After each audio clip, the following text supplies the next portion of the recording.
I never knew that I could work for a Black company, that a Black company like that even existed, because we weren't exposed Exactly. to it ever. Mhm. That being said, it gave me a different type of feeling. It meant everything to me to work for a company and to be able to do something worthwhile, to be able to be productive, to be able to offer something, to be resourceful, to have a company that supported us and believed in us. Have you ever wondered what it's like to work at a top Los Angeles radio station? Well, today you are in for a treat because I'm talking to some former coworkers of mine from KGFJ and KUTE102 who actually made the station run. I'm talking about the promotional director of promotion directors, Miss Denise Smith, and her assistant, Mr. Andre Allen, as well as the receptionist of all receptionists, Miss Jacqueline Walker. If this is your first time here, my name is Lydia Nicole, and this is Acting Smarter Now. So today on Acting Smarter Now, we have a very, very, very, very special show for you today. I want to tap into the history of Inner City Broadcasting Corporation, and part of that history was KGFJ AM and KUTE102 FM. And part of KGFJ, when Inner City bought it, was we had some very young people in charge at that time. And so I want to introduce you to these young people. Well, they were young then.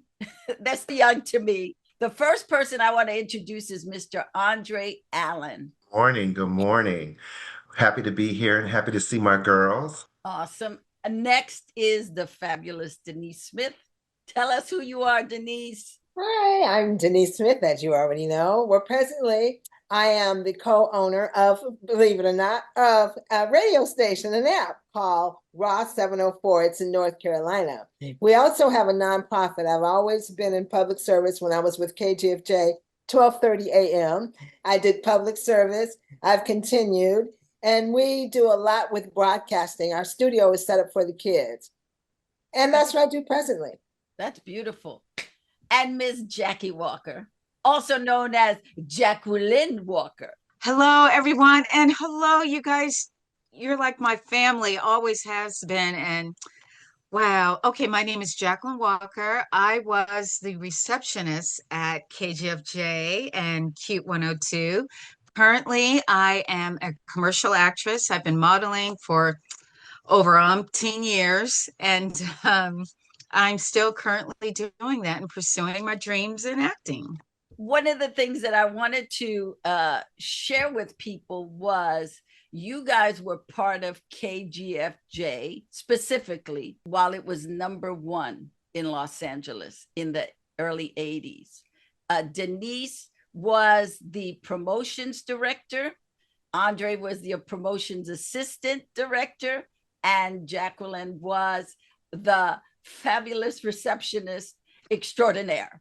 And so, Denise, how did you get to KGFJ? Because I know you brought Andre and Jackie. Yes, I did. And it's funny you should ask that, Lydia. It's funny how I got there. I don't know if Hal Jackson, who was the chairman of Inner City Broadcasting, I was in the Hal Jackson's Talented Teens. There was no KGFJ at that time. I wasn't working there, but I had tried out for the Talented Teens. Well, I didn't make the Talented Teens. Well, about 5 years after that, when I got to be 18, he came to town from KBLX, which was a station Inner City Broadcasting owned. And I happened to know Renee Willis. She used to work there, but she's deceased now. But make a long story short, I told Mr. Jackson it was good seeing him. And when he came to LA, I was going to get the job as receptionist. He laughed and told me, we already hired a receptionist and we have a general manager already too. I won't be the person hiring. You'd have to go to the general manager, but that's not going to happen. I said, when you come to LA in 2 months, I'm going to have that job. He laughed about it. Well, I called Greg. There was no opening for receptionist. I got my way in telling him that I could do sales. They didn't have enough salespeople. I'm young. I said, I can get out there and hit the ground running. I gave him the whole spiel. I went in for the interview and I told him not only could I be the receptionist, he says, well, I called you here for sales. I said, well, I can do both. I can do sales and I could be the receptionist. So make a long story short, the receptionist that was there didn't know how to work the phone system and he was very agitated. So when the phone rang, I immediately went up, Lydia, and answered that phone. Welcome. Hello, KGFJ. How can I help you? So you know what happened. She was relieved of her services. I became the receptionist for KGFJ. Later, when Hal walked through the door, he was shocked to see me sitting at that desk. Was this over at when KGFJ was at Sunset? Sunset, Or that's okay. Wilcott. When it was at Wilcott, that's where it all began. No, this is at Wilshire. Andre had came up to the station several times. He got on my nerves so bad, Lydia. He came to the station and says, "You have any job openings?" I says, "No." Hal hadn't given me permission to hire anybody yet because Cal Milner, who was a public service director, was getting ready to retire and move on. He didn't want to do that anymore. So I told him, if I take on the public service director, I'm going to need some help. So Andre kept coming up and we didn't have a job opening. So look, Andre said, "Look, I need a job. I'll be back in 2 weeks." In other words, he wasn't taking no for an answer. Okay. So Mr. Andre came back in 2 weeks and he got the job. And that's it. Remember, I had to start off with an internship. So I was in that Wilshire building where KGFJ was, and I always wanted to be in the music industry. And so I went in and we started talking and got to know each other. And you were always telling me no openings. And then I threw out there, well, what about an internship? I can work for free. I'm in school. So that's really how I started as an intern. And once Hal met me and things started moving on, and when you moved to Sunset, that's when I got hired. And Jackie, that's another story. Yeah, well, Jackie, this is funny how that happened. I was at the time I wanted to get promoted, and I wanted to do something else at the station. And at that time, they weren't letting women do the promotions. And there was a gentleman there. His name was Dick Davis. Dick Davis and all the men. They were all men in that department, no women. Inner city broadcasting didn't want any women doing those management jobs. So I went to Mr. Jackson and I said, if I can prove to you, if I can fill up this basketball court with a bunch of kids, and I can also bring in a celebrity, will I be able to get that job? He says, you won't be anybody. So I says, okay, well, we'll see about that. So he says, we have a big event coming up. We would love to have Muhammad Ali and Ken Norton. I says, oh, really? He says, oh, that's not going to happen. So I got on the phone. I called, let alone he didn't know I had connections. Got on the phone. I called a man by the name of Bob Jackson. He was in charge at that time of the Oscar Joel Bryant Police Academy. They were having an event. He was tied in because he was security for Muhammad Ali.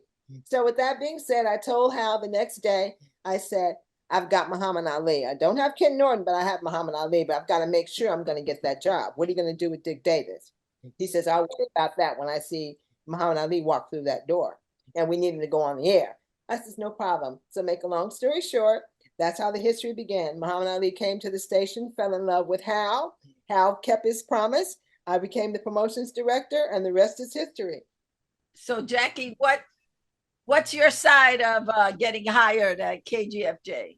Denise's sister and Denise have always been like family with me and to me, and I've always been super close to her sister. We went to school together, and Denise had this fabulous job where she would get tickets to concerts, and she was like so full of life and energy. And the radio station, KGFJ at that time was major. It was like number one. Everybody listened to that station, and she actually had a job there.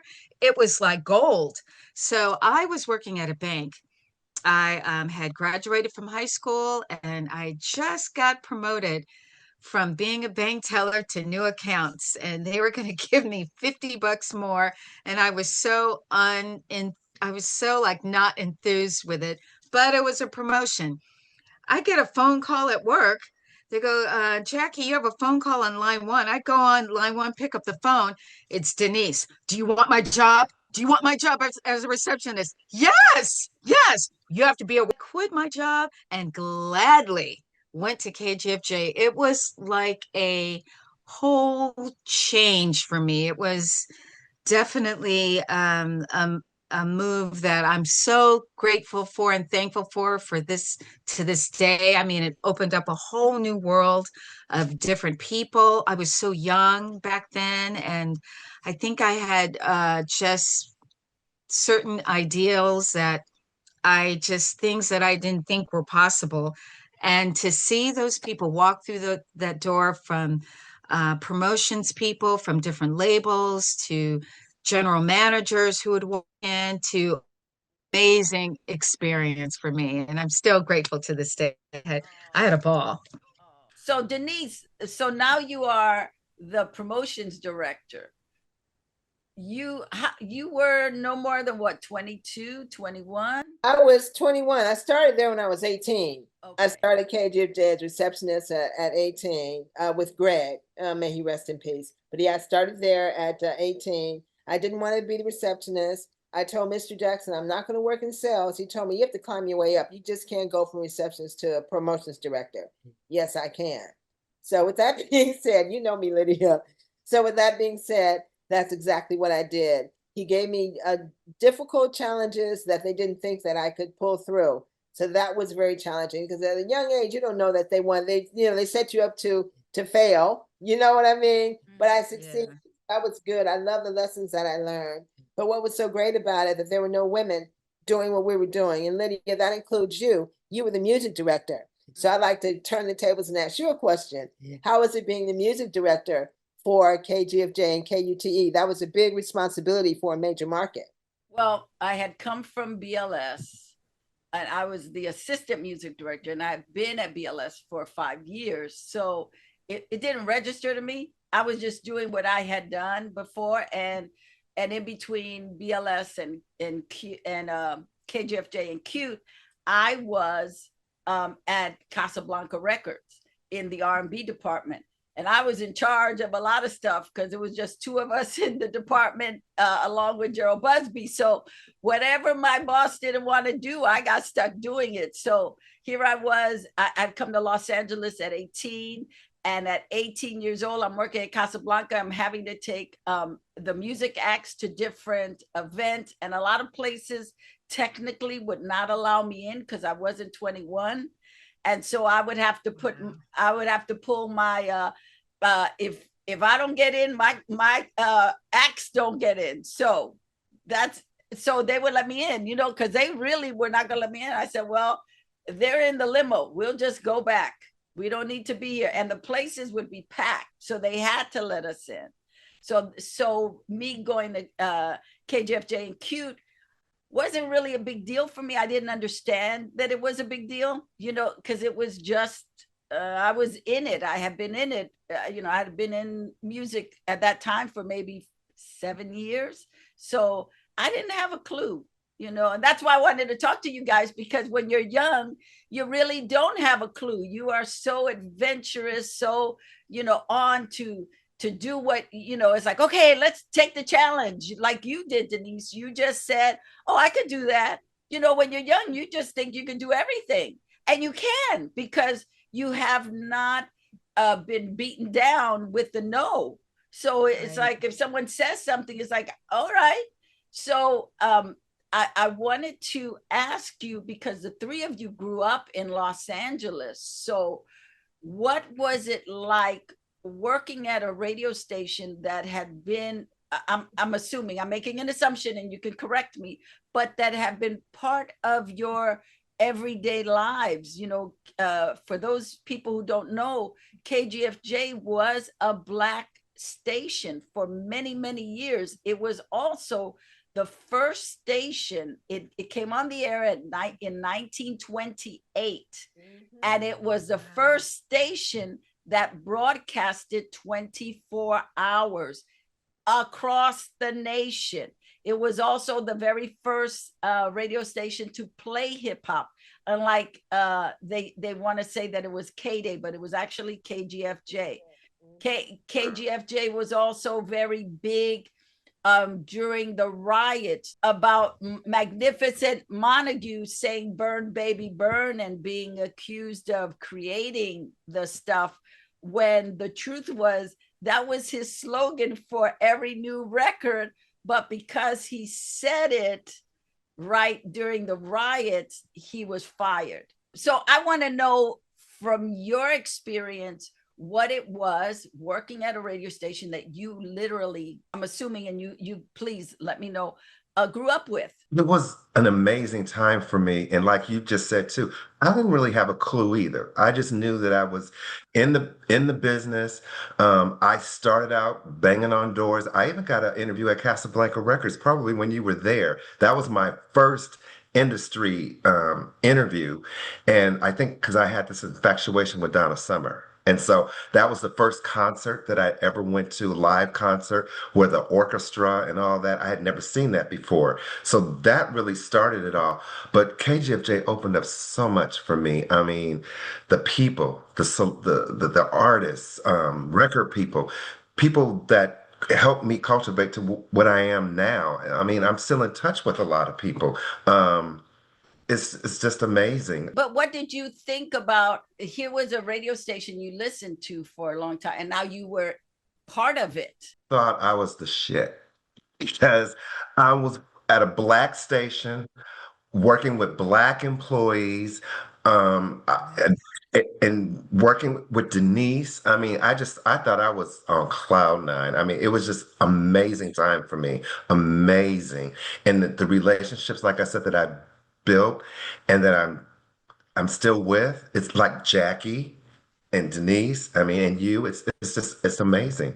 And it does something to you. I mean, I feel real proud to have been a part of that inner city broadcasting with Hal Jackson. And you, Denise? Well, I know that when I was growing up, KGFJ was very instrumental. That was the #1 station for the Black community. If you wanted to know something about going on in the community, you turn to KGFJ. That was the heartbeat of the city. When the Watch Rides, as you mentioned, Hugh, that was one of the main people that we would tune into. Also, there was another guy that used to work there, and I can't think of his name, but he also had a phrase. And if you recall, Lydia, they changed the name to the Cat at one time, KKTT.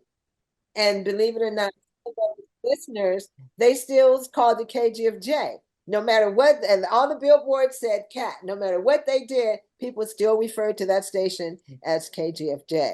So growing up with the station, AM, we would listen to KGFJ because that was the only Black station in this market that we knew about. Well, in the United States, literally, they came a few later, like WEBB, which was owned by James Brown. That was the only other one that I knew about. But KGFJ was instrumental. It made me feel good. And one thing that I did learn from working from inner city broadcasting is that we learned how to give back. It was all about giving, not taking. It was always about being resourceful and having something to offer to the community. That was the vessel for us to lead the way. And that's what we did. If there's going to be anything going on, we were going to be behind it. Like with the Atlanta children, we had over 100,000 people at the Greek Theater marching in the street. So we did a lot of good things in the community. We did Operation Santa Claus every year. We raised $1 billion for the low-income families. And the celebrities came out too. And Lydia, you always gave us good tickets and good albums and stuff to give away on the air. So we'd always be hocking at Lydia. What was that like, having us beating you up? Well, I want to, before I get to that, I want to talk about the giving back, because that was all Hal Jackson.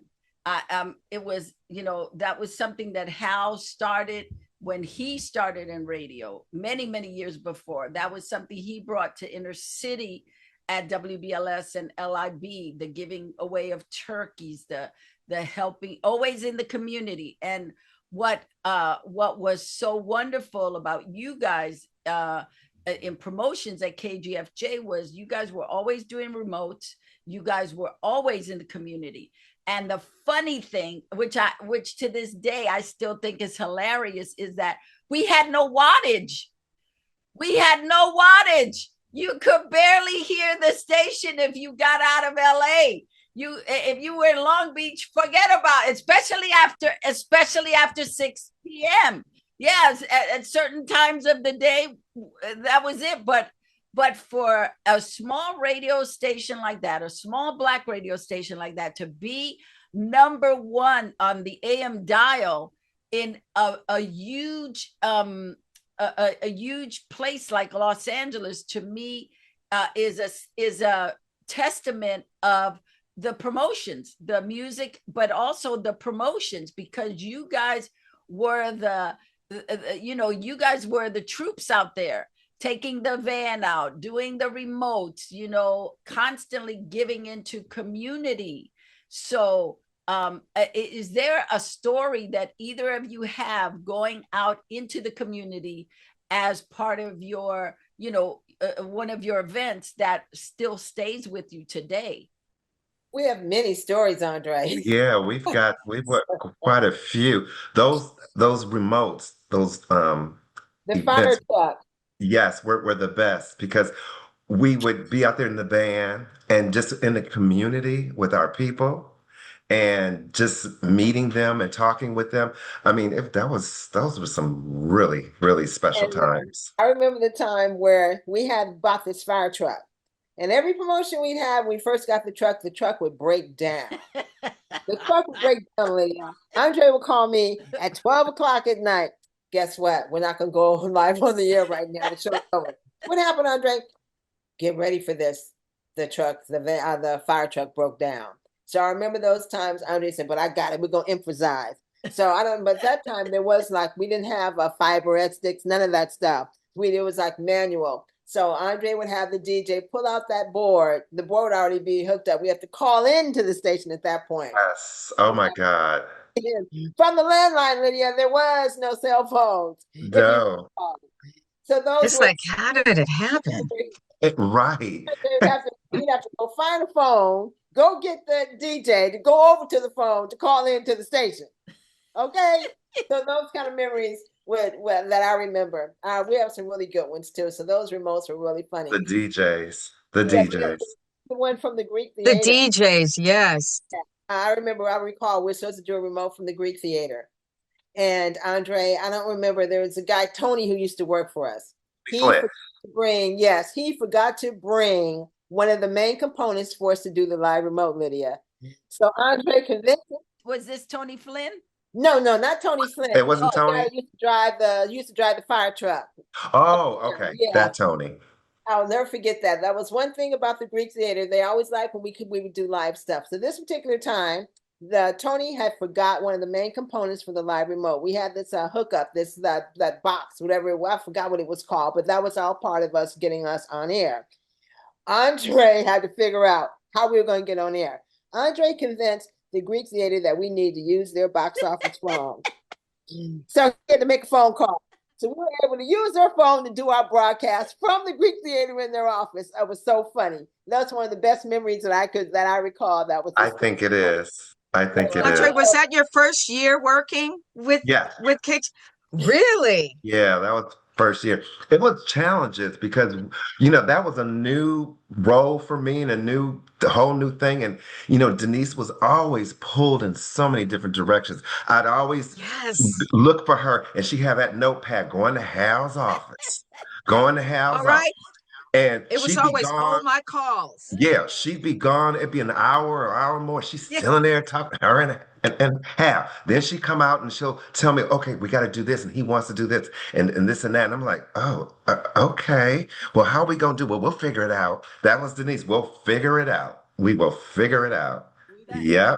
I just remember some of the ticket giveaways we'd give on special concerts, and some of our listeners lived in really challenging neighborhoods, and we would have to go like Nickerson Gardens back then. We'd have to go and deliver the tickets. I mean, everything was fine, but it's just, God, those were great memories. So Jackie, yeah, I want to ask you some of your challenges as the receptionist, because we had the glass. Oh my God. One of my main challenges was, just definitely, I always had to have a great greeting voice because Laverne, our boss back then at the time said, I'm the first person that anybody who walks through that door sees, and I set the tone. So I always had to be very professional and handle things correctly because, you know, we had DJs that were in demand, and there were a lot of fans who tried to come through that door, and a lot of women that some of the DJs were dating, that one in particular would refuse to leave. And that was like a hilarious story. She'd come in and sit in the lobby and say I don't even know if I should say his name, say she'd Oh, want to see one of the DJs, say and I'd his call name. him up. Yeah, Say his name. Let's Oh out him. God. J.B. Stone. Oh my And he was goodness. our general manager at the time. He was like the best DJ. And what really just amazed me with the DJs were when they were not on air, all of them like talked very different from their professional voice. And JB always talked really low and was very like to the point. But when he would get on the air, it's, hey, I'm JB Stone. And, you know, he would really put his personality on. Well, this woman would come in like randomly and she wouldn't leave. She'd say, I'm here to see JB. And I'd call JB while he's on air. So-and-so's here to see you. Tell her to go away. Tell that bitch to go away. And I tell him he's not available right now. And she goes, oh, that's okay. I'll wait. And she would do that and just wait in the lobby until he got off the air and would see whatever she wanted. I mean, we had all type of people who came through that door. And that's what I really loved about it. It really, me being a young Black girl, I saw so many positions, so many titles. I mean, not to mention all the other general managers and people that would come from inner city broadcasting, from WBLS would come in. You know, because Hal Jackson was the man and he knew a lot of important people. And it was just amazing for me. Remember the phone calls? I remember coming to relieve you. And remember Diana Ross called for Hal Jackson. You were telling you that, well, she's going to call back again. So I need to be able to answer the phone so I can get the call to him. I mean, the calls I of the mean, the people. calls, Muhammad Ali. I mean, all of them would call and want to talk to Hal Jackson. And for me to just actually experience that, it gave you an uplift and it gave you encouragement that, you know, anything is possible.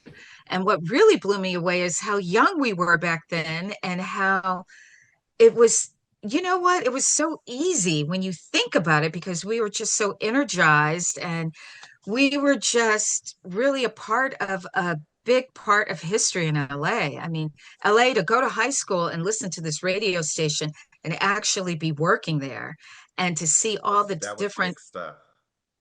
that was very, very big stuff. And it really lets you know that you can make it in this business, especially radio, because radio was not an easy business to get into. Very, very cutthroat. And to be around all these talented people, I mean, I still have memories and I'm still in contact with you guys. So, And Lydia, you opened up a lot of doors for me. That's where I met Robert Townsend. And I got the opportunity to work with him on Hollywood Shuffle and Partners in Crime. You were pretty instrumental for me. I mean, and I did some other totally. stuff. Yes. And just to have that opportunity to do those things was just, it was amazing, amazing. I even remember, and I told Lydia this earlier, I went to her apartment for dinner. She invited me for dinner, and the guest for dinner was Denzel Washington and Pauletta. Do you remember that, Lydia? On Cynthia Avenue, I think it was in West Hollywood, your apartment. We had dinner with them. I remember being at that receptionist desk and I remember Lydia saying, what are you doing this weekend? My boyfriend is doing a movie and I'm helping with the catering and food. You know, is there anything you can do this weekend? And I was like, oh, I have my weekends off. I was like not tuned in. And I remember her saying, oh, well, my boyfriend, you know, we only have so many days to do this movie. And it was Hollywood Shuffle. And just think, I was telling actually my boyfriend, we just watched Hollywood Shuffle actually a few months ago. I was telling him the whole story and how it all got started. So to just be connected back then at that young age to so many promising young people that were talented, that were going for it. I mean, because this is a different time now. Everything seems like it's on the internet, and you don't have that hands-on type of approach anymore. And yeah, it was a great time. I want to know what it felt like for each of you to work for a Black company, a Black media company, because we were one of the few big Black companies that was spreading out at that time. Inner city broadcasting really was doing the impossible. I was very proud. That started my beginning. I never knew that I could work for a Black company, that a Black company like that even existed, because we weren't exposed Exactly. to it ever. Mhm. That being said, it gave me a different type of feeling. It meant everything to me to work for a company and to be able to do something worthwhile, to be able to be productive, to be able to offer something, to be resourceful, to have a company that supported us and believed in us and gave us the opportunity. No other company would have given us no Black girls and no young Black men any opportunities at all. At all. You're So so that was an right. honor and a privilege right there. Well, no Black man other than Hal Jackson. Oh, Hal Jackson. Because he was the one who gave so many opportunities to so many young people of color and women, to put women in different positions. I mean, I was an assistant music director at 16 years old. That was unheard of. That was not, at WBLS, which was the biggest station across the country at the time. So he really did a lot. And as a young person for myself, I thought every company was like that. I didn't understand that. And you, Jackie, coming from banking, that must have been, what was that kind of transition for you? Because here you are in banking and now you are at a radio station. Look, it changed my life because I've always wanted to model, and I tried with tried to get into different contests back then. But after I graduated, bottom line, I had to get a job. So back then, and it wasn't even a regular bank, it was a savings and loan. They don't even have stuff like that anymore. And the savings and loan, I worked there, and I did it because I was living with my mom and I knew I had to bring in money. But there was no drive in there for it. I was just doing it because I was supposed to. Coming to KGFJ changed my life. And what really encouraged me was, I had no idea, like you said, I thought it was normal, a Black radio station, to be exposed to all these people, all the Black account executives. I mean, we had other ethnicities there too, but we had people in positions that were basically, I guess, unheard of, that were Black people that gave me a chance. And for them to walk through that door, it really encouraged me, and it led me to go on to finally pursue my career into modeling and acting. But thank God I was around multiple people with different positions. We're always known for just being artists, but it seems like we don't get the credit behind the scenes. And for the account executives, sales positions that they had, our general manager, Hal Jackson, thank God, with that beautiful smile he always had and was always so encouraging. Can you imagine having the chairman of a radio station giving you a hug and encouraging you? Some people up in that power, they barely say hello to you. Not Hal Jackson. He was full of love and support. And to have that type of energy around you really just gave me the courage. I mean, I stayed at KGFJ for quite a few years, and not just the people um, at the radio station, it was the people who came in. Um, BK Kirkland. I remember him flying in from San Francisco to do the show at one point, and he would fly back and forth. I'm like, is that possible? Like he flies in every day? I mean, it was just amazing. And the artists were so young back then. I remember going to lunch. This is kind of off topic for a second. I remember I had to go to lunch, and when I came back, I think it was you, Dre. It was one of you guys who said, "Oh, a new artist came in and she signed because you guys, if I weren't there, you guys always still had my picture signed by the artist. You had, and she signed it for you, you know." And I went, "Oh, thanks." It was Madonna. I mean, Madonna back then was just a young artist. I was like, "Oh, I missed her," you know, and she blew up. So, yeah, it really encouraged me to move on. And KJJ was very patient with me. When I finally let it go, I was really scared to let that job go. But I moved on to modeling, commercials, and still doing the acting. And yeah, I'm totally grateful to this day. And I think we need more positions like that for younger people just to be around in that. It's everything. It's a game changer. What's wonderful right now to hear this at a time when they are penalizing companies for having DEI departments, not understanding the importance of bringing all types of people into the boardroom, into the executive suite, just into the workforce. You can't just eliminate people because they're not of a certain type. So yeah, right. I think that's important. Andre, you were going to say something? I was just thinking about, like Jackie was saying, some of those really good times, and I was really appreciative working in a Black environment like that, you know, where you see all the top executives. That meant a lot to me. And I too didn't think that that was ever possible. And to get up every morning and to get on that 110 freeway, to get up there, I look forward to that every morning because you never know what your day was going to be like. You never know. Yeah.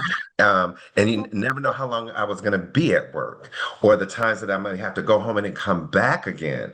So that was those were amazing, amazing times. And like I said, just the relationships that I've built since then, it's been amazing. Well, you just said something that reminded me. We well, Denise, Andre, and me, we did not have 9-to-5 jobs at KGFJ.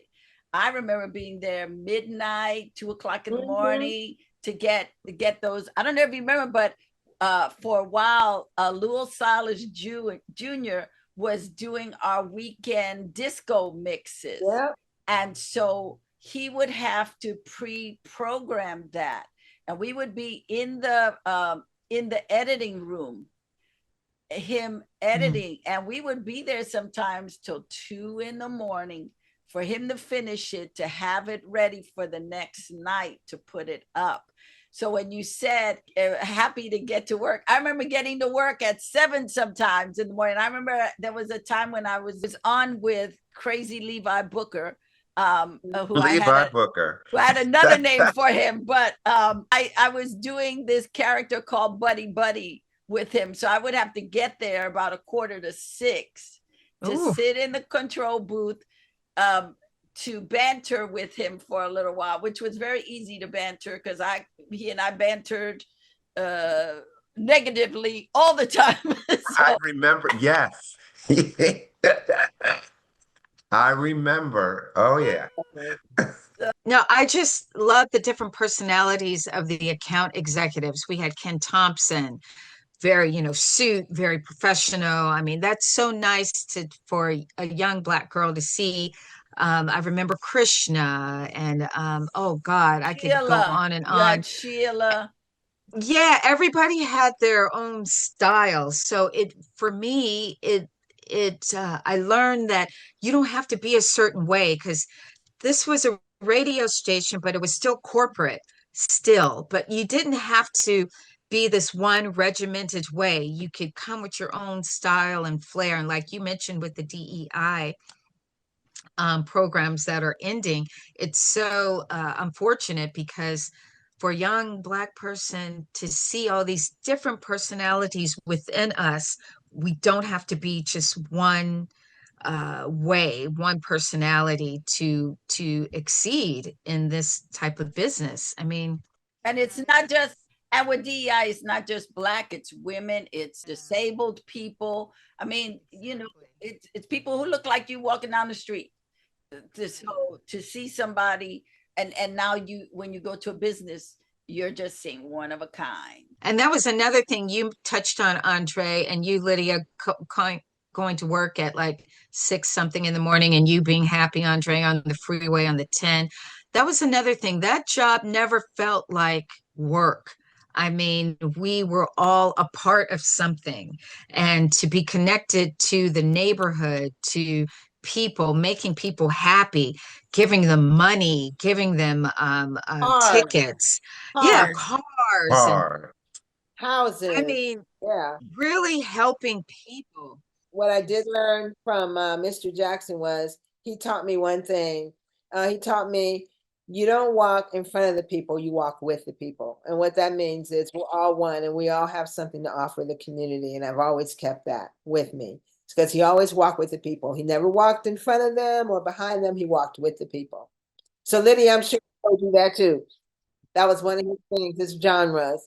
And you guys want to hear a funny story that came to mind that I forgot to tell? My first experience as a receptionist, I'd only been working there for about 4 months. And Clarence Avant came to the station. And I made him sit in the lobby and wait. I didn't let him in because I didn't know who he was. So that was hysterical. And Hal had a fit because he used to eat peanuts. Mr. Avon used to eat peanuts out of a bag at that time. And he says, I'm here to see Hal Jackson buzz me in. No, sir, I will not buzz you in. Hal's not in yet. I'm Mr. Avon. I'm Denise Smith. Now have a seat. Okay? So it was hysterical. He was very calm because he realized I really didn't know who he was. But when Hal walked through the door, of course, I got in trouble. I had no idea who this man was. But that was one of my funny stories. I didn't Listen, I had a Clarence Avant one too. I remember putting him on hold, okay? I had him on hold because so many people would call in and I just, KGFJ, KUTE102, hold please, KGFJ, KUTE102, hold please. And I would put him on hold. And I remember telling Laverne or somebody, oh, well, you have this person, and Clarence Avant. Who? You have Clarence Avant. Clarence Avant, put him through. I remember they put him through and they politely came back up to that front desk and said, don't you ever put him on hold again. He goes straight through. You do not. I was like, oh my God, I couldn't believe it. Yeah, I remember him coming in, and to think how amazing he was back then. Yeah, it's just, we knew so many great people that So many. we So talked to many. them as people. That's the thing that really pulls my heartstrings. They were people first who happened to be super talented and had amazing jobs, but they were people first. We knew them from us just talking with each other. I mean, it's just, and when you look back later, you're like, wow, he was very talented. I like to piggyback on that Clarence Avon. I have a story about him, but it's a little off, but it still goes. I shared it with Denise. So I have a good friend of mine who works security, and he would always come home or call me about, yeah, I just got through working. I'm working for the old man, and the old man lives in Beverly Hills. So he'd always talk about, oh, he's so nice, and he's this and he's that. Well, come to find out, the old man is Clarence Avon. And so he said, Andre, well, who is he? And I had to explain to him who Clarence Avon is and the history behind him. And then he said, oh, yeah, because he took me to some event and introduced me to these two guys, they're producers. And he said, here's their picture. Jimmy Jam and Terry Lewis. I said, Craig, you don't know who those guys are? He said, well, the old man really likes them. And I was just like, Craig, you have no idea who you're with.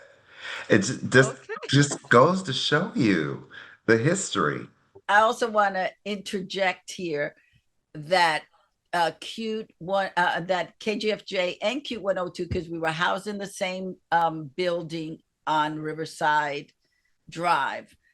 It was really family. Andre, when you talked about the fact that Jackie had gone to have lunch and you had Madonna sign her picture, that we all looked out for each other. You know, it was like if one got something, the other one had to get it. You did not come in there. I remember coming in there in the mornings bringing bagels for everybody, you know, stopping at the bagel store and getting bagels for everybody, that we really looked after each other. So, and going to the shows together and, you know, hanging out at different events together. And you reminded me, Andre, about me telling you not to go to everything. You want to talk about that? So when we get tickets and go to concerts and parties, I remember Lydia telling me, you do not need to be at everybody's party. You need to pick it, you need to pick and choose.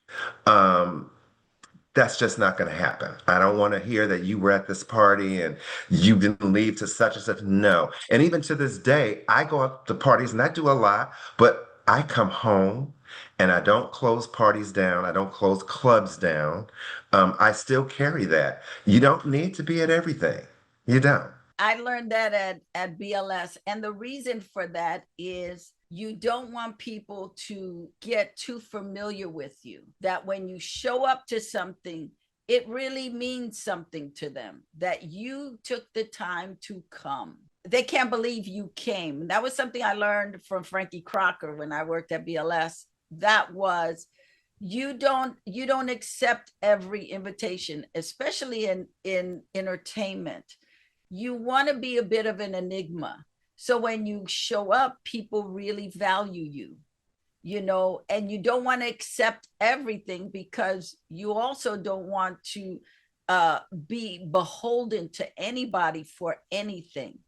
You know, that was something I learned from Hal, that there are times when you would just say, thank you, but I can't make it this time, but thank you for thinking of me.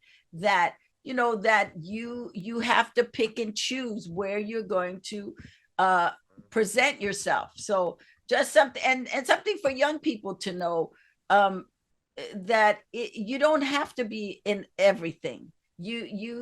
So when you do go, it's special. But since you had brought it up earlier, before we got on, I wanted to share that because I still follow that. Look, I'm taking notes now, even though I've slowed down way a bit.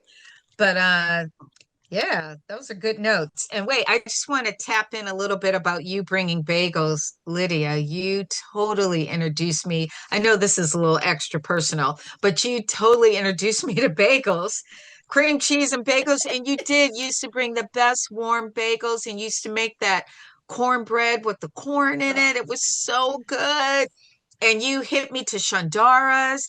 I mean, I'm telling you, being a young Black girl to be around people that were out in the world and just challenging you and supporting you, it was everything. I mean, I really enjoyed it.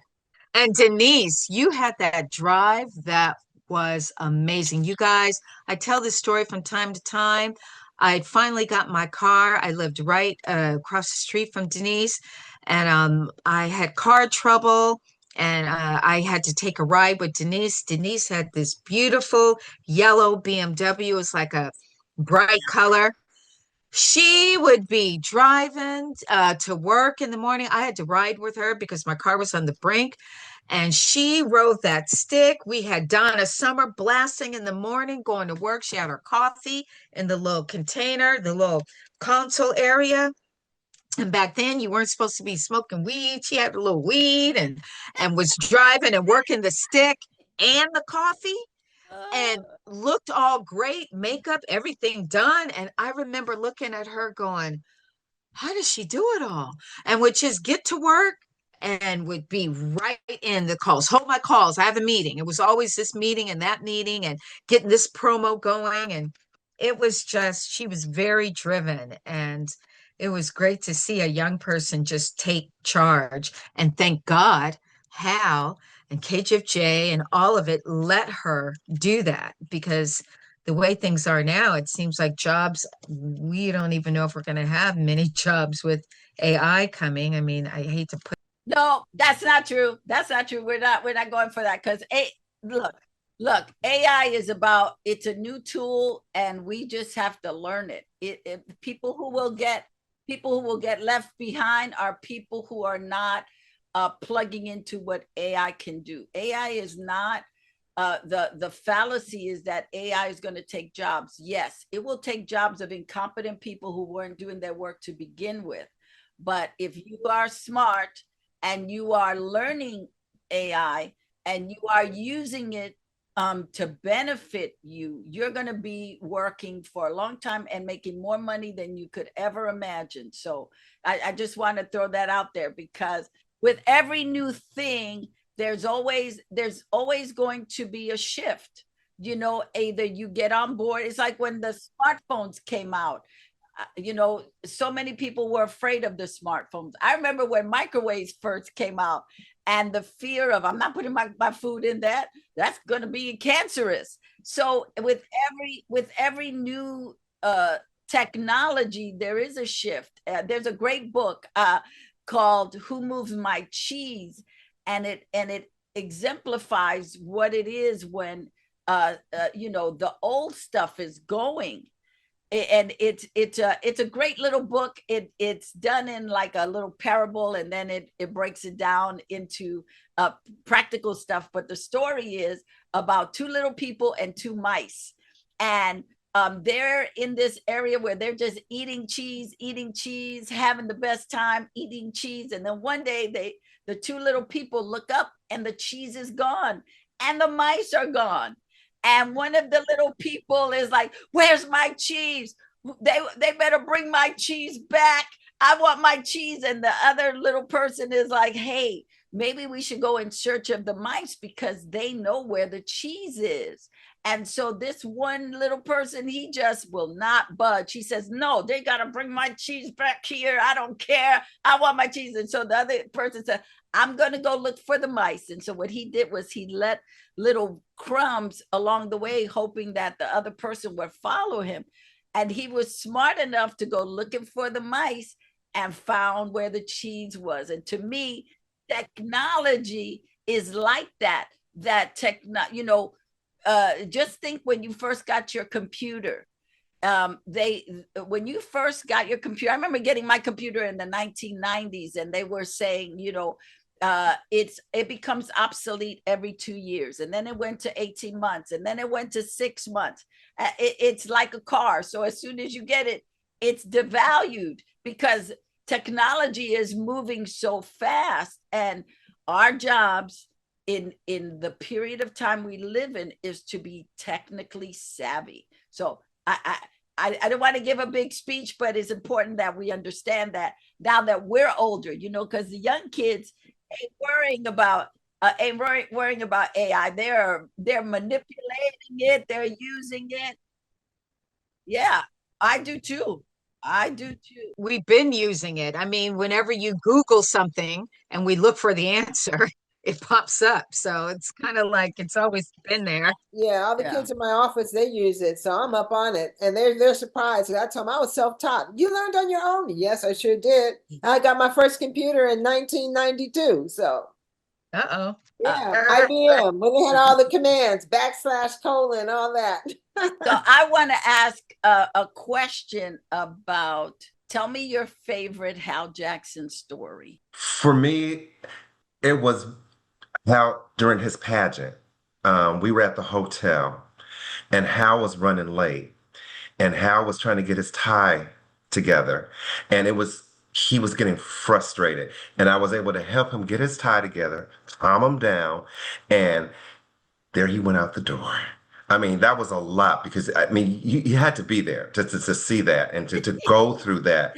I mean, it was like minutes away that this man needed to be downstairs at that ballroom, and he was not going to make it. And that the tie, where was it, and just the whole situation there, because that was pretty much the first time that I ever seen him frustrated or upset like that, and it felt good to be there for him and get that tie put on and get him on downstairs. I think for me, it's really a collage of a lot of moments. But the main thing I can think of is that the feeling when I think about it now, how somebody so important usually you're afraid of the general manager or the CEO, or you want to stay out of their way, or you hesitate. He was always so welcoming to me, always with a big smile and hug. And for somebody who could just, with a snap of a finger, my job could be eliminated. It could be gone. I could be replaced. I never felt that with him. Never a threat, never, always love and always support and that beautiful smile. I mean, when he walked through the door, we knew sometimes when he would fly in, oh, Mr. Jackson's coming in. I wasn't nervous. I was looking forward to it. How many bosses do you have that familiarness, so welcoming? So I miss that about him. I have a story. When I put Hal in the wrong car at the airport, and Jackson Limousine, that was the service that we used here in LA. Well, there was Jackson Limousine, and there was another service. I forgot the name of the other limousine service. Make a long story short, I had ordered a black stretch for a Hal, but there was another black stretch there. So instead of me going to the Jackson Limousine, I put Hal in the other one. So with that being said, they had Hal all the way out in the valley, taking him to the Patterson in the valley. He called me up on the phone. He says, you put me in the wrong limousine. No, I didn't. I didn't put you in the wrong limousine. What are you talking about? Sure enough, I put him in the wrong limousine. So with that, he was very upset with me. So he's like, I will never trust you with my transportation long distance again. So yeah, that was funny. That was my stories. I want to ask about, for the audience who has no clue what behind the scenes of a radio station is. On Mondays, we would have promotion people come to pitch their songs. So Jackie, you had to deal with all these people trying to get in to see me. Tell us what that was like, because they would come at 9:00 in the morning. They would come at 9, and you'd have so many different personalities with their albums and their backpack full of albums. And some would have, remember, we got a lot of like gifts and promotions, and you would get all type of cakes. We forever, don't let an album come out. I didn't even know what Hanson's was until I worked at KGFJ. All the cakes, we'd have at least sometimes 2-3 cakes a week.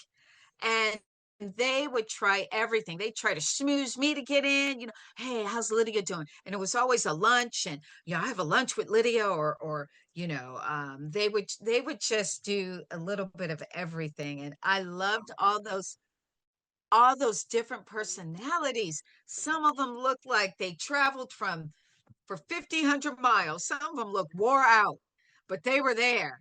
They always want to know how Lydia was. Yeah. That was always the first question up there. Oh, so how's Lydia? I mean, you'll see her soon. What do you want? Say, Lydia had her list, and we knew who Lydia wanted to see and who she didn't want to see. Okay, because I saw everybody, but I also know everybody's smack. So I was ready.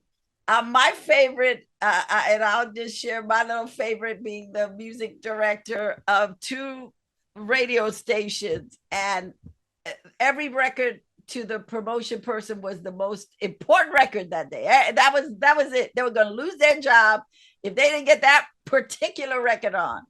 And so I don't know if you remember, Jackie, but there was a point where I would make them sit in my seat, and I would bring their records. I would say, can you give me the records? I said, okay, you sit here. I'm going to sit here. I'm going to pitch you the records. How's that?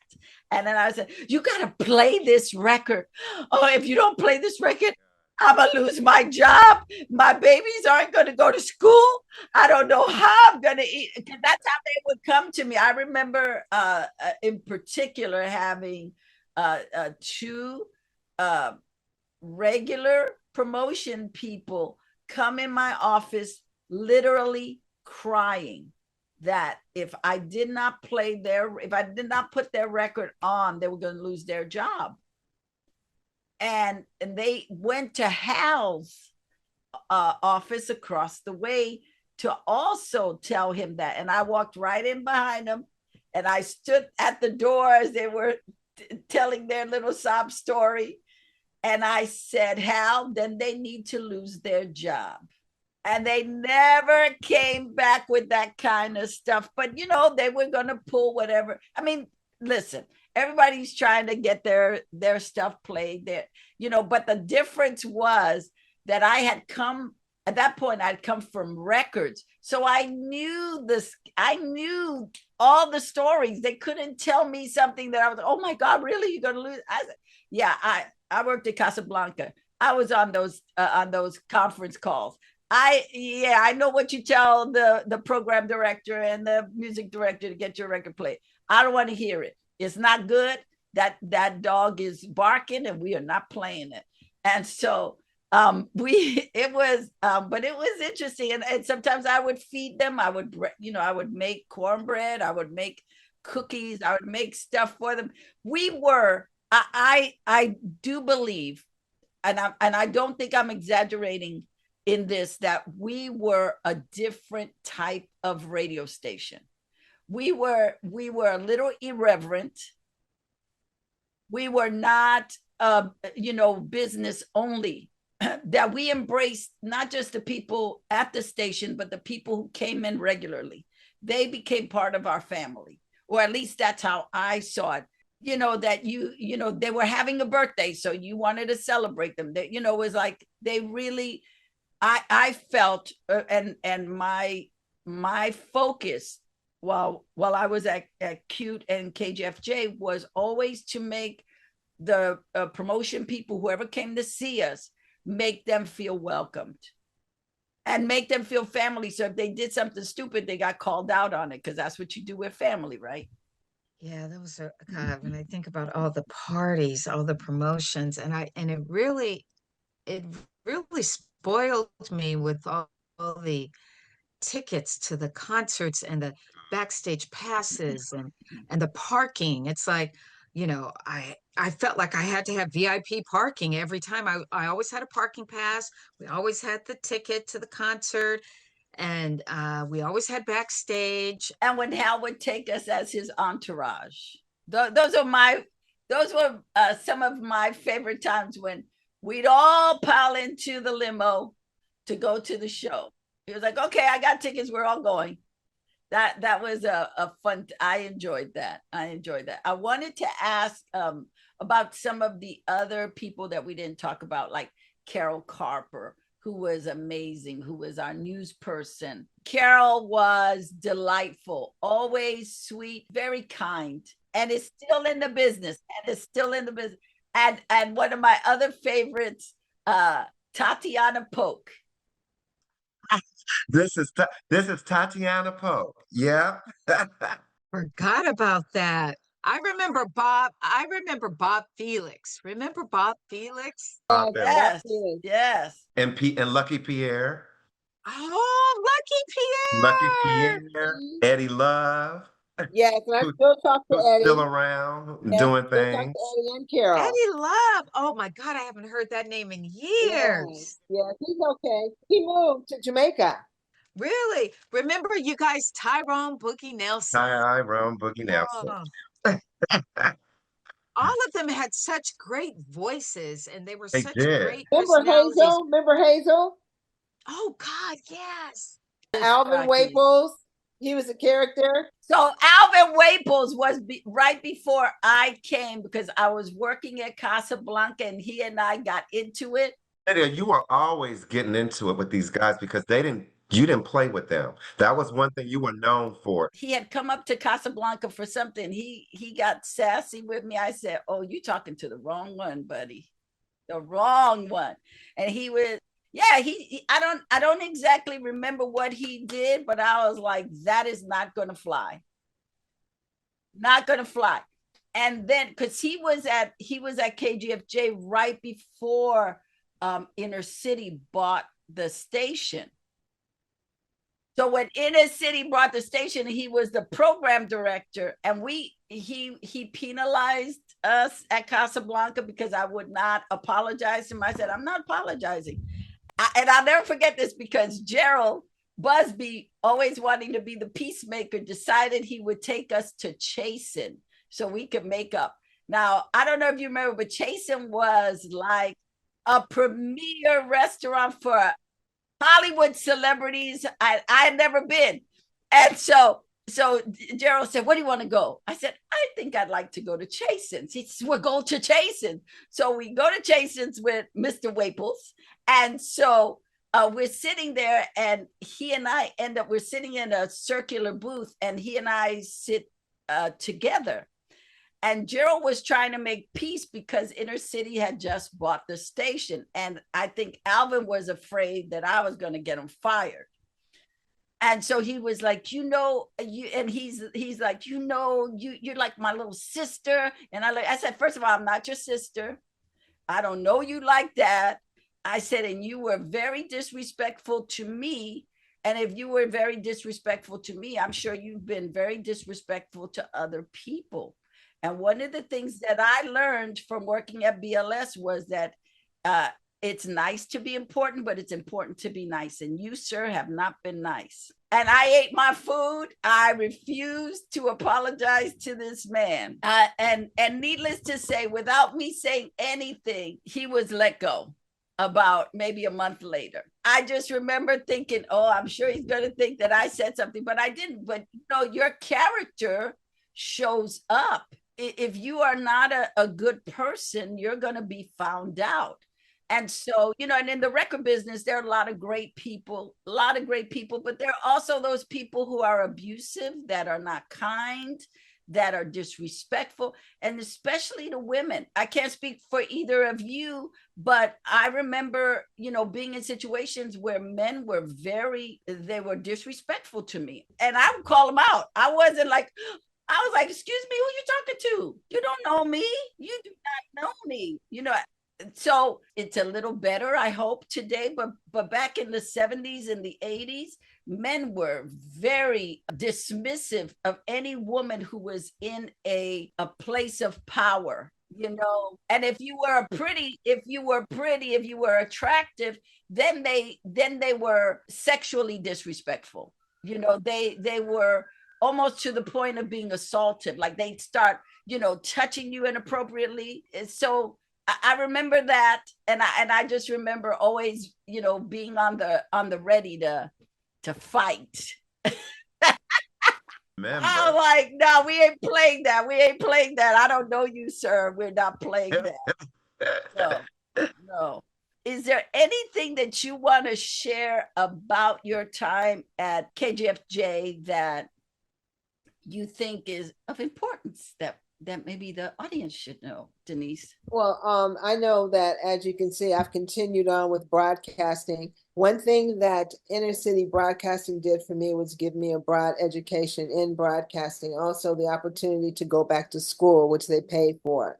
So there are not many companies that do that a lot, but inner city broadcasting was a family atmosphere. That's how they presented themselves. They always had a safe space for us. We always felt safe because of how there weren't many companies giving women, young women like us, Lydia, opportunities in managerial positions. So we were able to advance. But I know that today, to this day, I carry along some of the same principles that I was taught from inner city. And that was to give back, always be a source and a vessel to the community, and especially in these times right now. And what made you, being at KGFJ, what made you want to continue your journey in radio? Well, because of what it brought to the table, what it made and what it did for me in my life right now. I'm helping young people. I see myself in these kids. These kids come from rural areas. Some of them, there might be 5 of them, they use one toothbrush. So I'm dealing with kids like that who would love to have the opportunity. But I'm giving them the opportunity to show them that, yeah, this is possible. This can happen. So I've been bringing a lot of resources and a lot of people to North Carolina. I'm thankful to say. In fact, the HBCUs are very much involved. Teresa is one of the people. She comes every year. She gave away $2 million this year in scholarships. She comes every March. So I try to give them opportunities. But what made me want to do it the most, like I said, was the opportunities and the way that inner city broadcasting, what they instilled in us. And I want to continue it. What made you want to go to North Carolina? Well, because I saw the need. And I'd gone there to visit my nephew, of course, and he had this dream when you go look at the website, you'll see he had this dream. I said, "Oh yeah, you build it. I'm going to come. Yeah, sure, you're going to do it." Well, 3 years later, he did it. We've been in business for 3 years now, and he also has a background. He worked with Whitney Houston and Bobby Brown, and he worked at some stations in Atlanta. But to make a long story short, he wanted to give back to the kids, and he wanted to start the radio station. So we started the radio station first, which is Raw 704. So it's an app. You can only hear it on the app, and it's growing. So with that being said, we are the culture, and our demographics are 12 to 35. So in that little age group, I think about KGFJ a lot. When we're out in the community, I implement some of those same things that we did at KGFJ. They still happen today. They're still relevant today.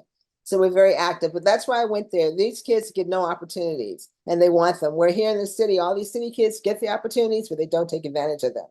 So they need the support. And I've seen the success. In fact, I'm going to a graduation on the 9th. So yeah, that's what made me want to do it, because I saw myself. No one gave me, no one but he gave us the opportunity. So I'm continuing to pass it on. So with your health challenges, your energy is still incredibly high. What keeps you going? What keeps you going? What keeps you hopeful? God in me. It's the God in me, Lydia. It's the God in me. There's no other way to explain it. I know my Lord, and without him, I wouldn't be able to go this far. So I know God, and he's spoken to me when people say that, but it's the God in me. So I work with that. And so far it's been good. So I put all my faith in that. I mean, you peel back her layers, she's still energy, vibrant, going for it, encouraging. That's all those layers. That's what makes you you. And then you just really topped it with God. God is everything to hold it all together. Sure, because I'm a challenge. I know every day he's like, "Whoa." We touched on that this morning. Remember when we were talking, and I told you, I said, "Well, I don't see all that. I don't see all that. I see Denise. So, Andre, what did you learn from Denise working at KGFJ back in the day that you carry with you today? Yeah, just caring for people and loving, especially loving. She's been very good to me, and I love her. She's just great, and I appreciate her and her friendship and her family. She's taught me a lot. She's taught me one of a kind. And Jackie, what have you learned from Denise early on that you take with you today? I mean, come on. To be in my neighborhood in LA and to be around somebody so just energetic, I mean, you walk your own path. We're told you can't go to this level unless you do this level, and you really got to believe in yourself. Denise was always a pioneer at just paving her own route, going for it and getting it. And to see her rise, I mean, everybody was like, wow, how'd you get that job? And for her to get the job and then to level up, I mean, usually some people get to the level and they're just happy to be the receptionist. She leveled up and got her own office and was just full of life. I mean, it just really showed me that if you really believe in yourself and persevere, and that's what I love about her. She's still like that to this day. Denise, you are still like that to this day. It's like a light in you that will never die. And thank God we're able to be a part of it. I mean, I learned that, especially at the radio station. That's another thing that I really learned was how to have a strong back. I used to see so many people come and go. If it weren't in the actual radio station, it was through promotions, or some people would get promoted. And it just really gave me a foundation to be strong and to definitely go for my dreams, but to know sometimes you're not always leveling up. Sometimes you gotta, go lateral. You gotta cross. You can't. It's not always a step up. So you've got to be strong and you've got to definitely hold on and persevere. And I'm so thankful to have that lesson at such an early age. You know, it's like it's really helped me to keep myself going because these times are challenging. But at the same time, you got to keep challenging yourself because opportunity is right around the corner. Denise showed that. So I'm excited to see what else she's going to bring. You know, it's like, I want to Yeah. add to the Denise Smith stuff. You are the original Black girl magic. yeah. And Lydia, now let's not leave out you. You've done a lot of incredible things yourself. I look up to you too for your strength, your intuitivity, and everything that you've been able to accomplish too. You've come a long ways as well, and I'm so proud of you. I see the stuff that you're doing, big time. We all tap into God because that I think that you can't have the confidence, you can't have the courage, you can't have the conviction, you can't have the foresight when you are young if you are not tapped into God. You know, I was tapped into God at 4 years old, and not coming from, I didn't have role models in my immediate home to go, this is how you do it. I just had God. I was like, okay, this is what we're going to do. I walked into a radio station at 13 years old because I wanted to meet Frankie Crocker. And let me just tell you, it's not that I wanted to meet him. He needed to meet me. That was how I saw it. Frankie needs to know who I am. So you're talking to women who at an early age understood their mission. And Denise, you understood your mission at an early age. So it's important for us to be able to share that with young people so that they know, hey, you already know your mission. Plug in and don't let anybody sidetrack you from it. Don't let anybody keep you from it. Don't let anybody deter you. I mean, I remember Jackie talking about wanting to model, and we actually, Juan, your boyfriend at the time, actually took modeling shots of us, which I still have. I'm gonna include that. But yes, but I was always encouraging you because you were always reading those magazines, and somehow you knew who every model was, what they did, where they come from. And this was before we had the internet, before we could Google people. You knew everything. And so, and for you, it was really just about, you already had the complete package, but it was about giving you that push to say, you got this, you can do this, you can do this. You know, I would say Denise, Andre, and myself, we were very, very scrappy as young 20-year-olds. You were waiting for permission. You were very kind, very sweet, but you were always waiting for permission, where we were not. We were just taking. That's why I was like, oh no, I can't come in here. I'm coming in here. So I would say to anybody who's listening or watching this that you cannot afford to wait for anybody to give you permission.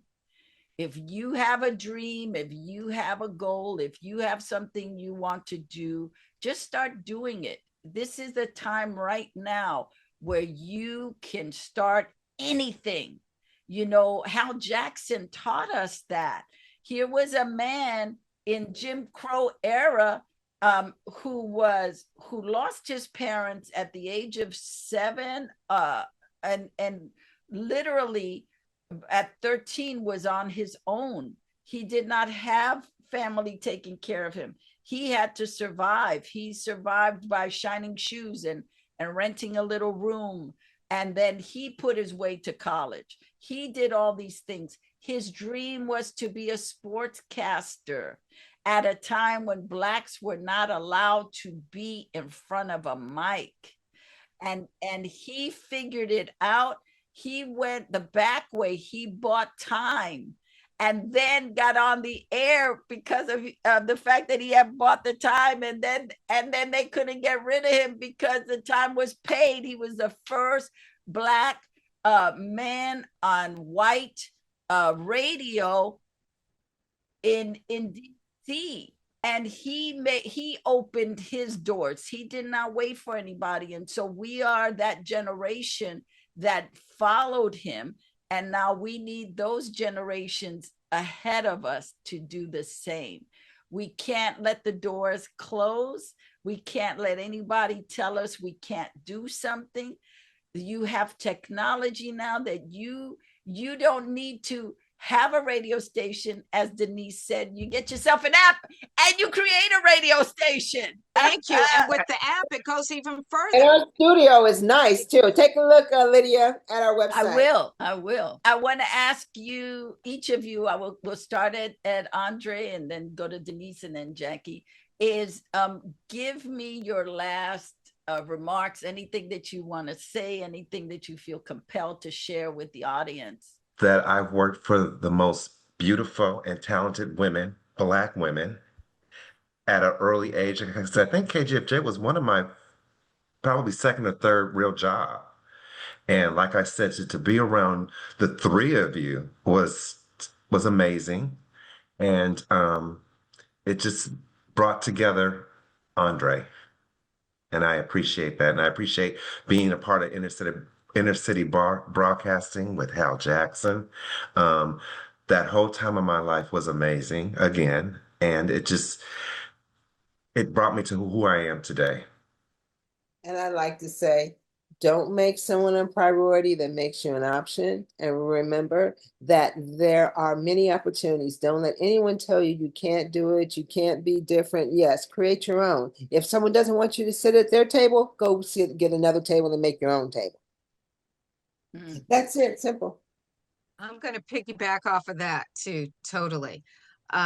Make your own table. This is an amazing time, as tough as us older people think it is, I think, when we listen to politics, but you young people, even people my age, I think we have a lot of opportunity, and you still have to believe in yourself. And with the internet, with AI, there's so many different ways to get yourself out into the universe. Whatever you believe in, dream big and keep dreaming.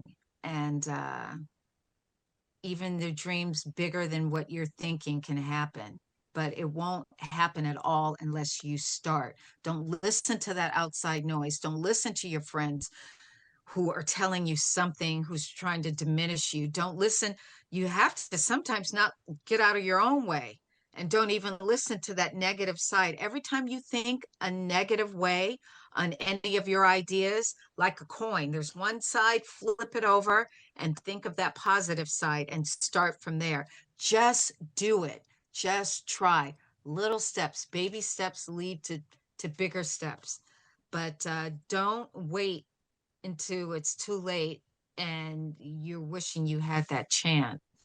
Just do it, just to see what's going to happen. It's amazing when little things start happening, and they will happen. Trust in the Lord. He will definitely lead you the right way.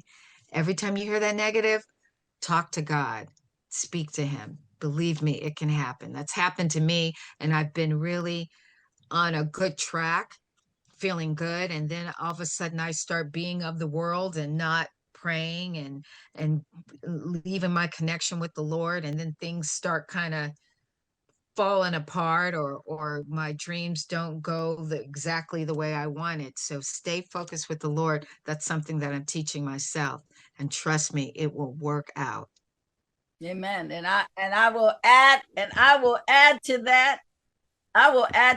God has told us in the book that he made us fearfully and wonderfully. He also tells us that he knows the plans he has for us, plans to prosper us, plans to give us a future and a hope.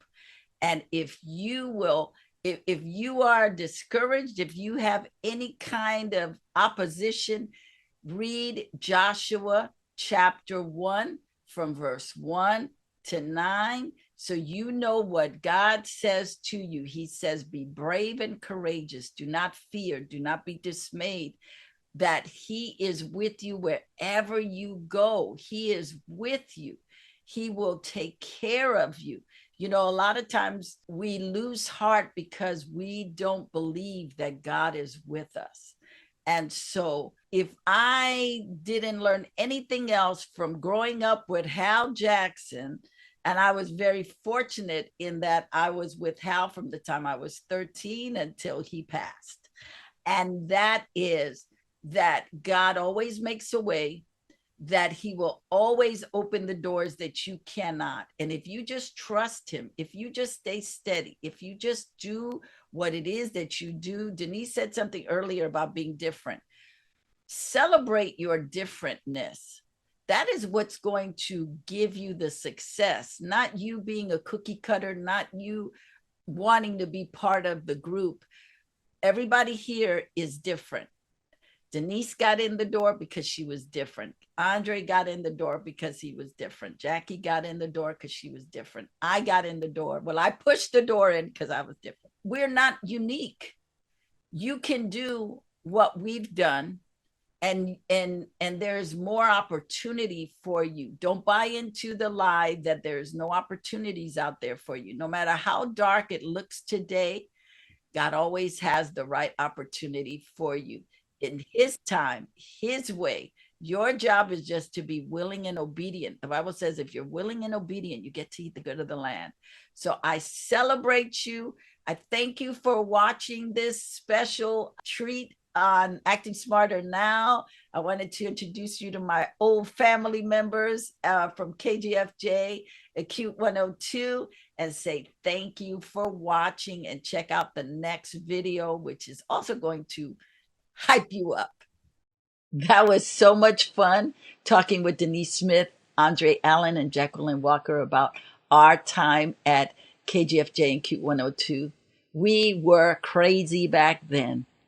First of all, let me just tell you, radio was everything to me. I owe my career to radio because that's where I started from. But back in the day, radio was magnificent. I would love to know your comments about what your memories are regarding radio, listening, having a favorite disc jockey or favorite radio station. Let me know in the comments. I want to know. I want to know. Inquiring minds want to know. And while you're there, buy me a latte. I would love one. Don't go anywhere, because coming up, we have another great interview for you right now.